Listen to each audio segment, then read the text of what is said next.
Hello everyone, welcome back to another new video.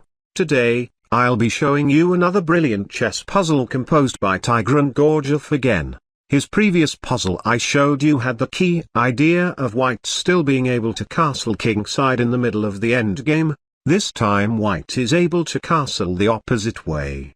In the following position, black is up a queen, a knight and a pawn for two white's rooks, but black's knight is hanging. It turns out it can't be taken, because black's queen will get active and black is the one fighting for a win now.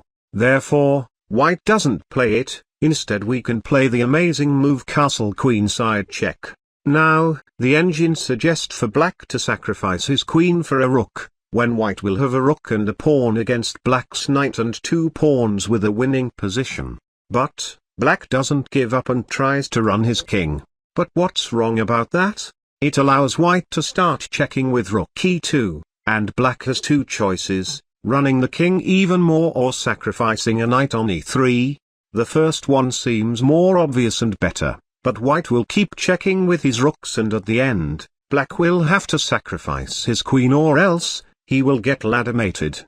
Black blocks the check with his knight instead, and after white takes it black goes to f6 with his king, with the idea that after white will check black with the help of his rooks. At the end black's king will attack white's rook, when there will be no checkmate. But, when it seems black's king is finally safe, he actually isn't, because white can play rook g8, threatening mate with rook h1. But now, it's not a check and black can get his queen back into the game with queen c7 check, right?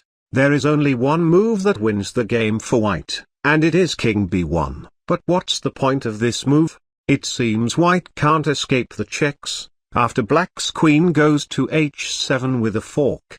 What are we going to do? The only move for white is the amazing move king b2. Taking the rook just allows rook h1, when black will be forced to go to g-file, allowing a skewer.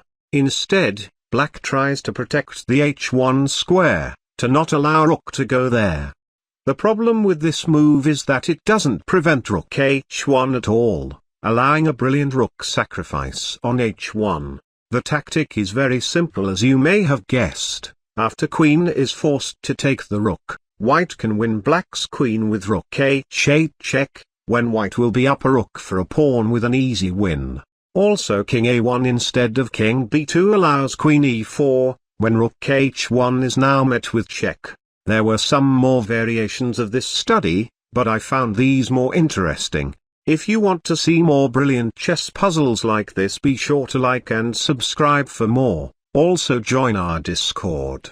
I will see you all in my next video. Goodbye.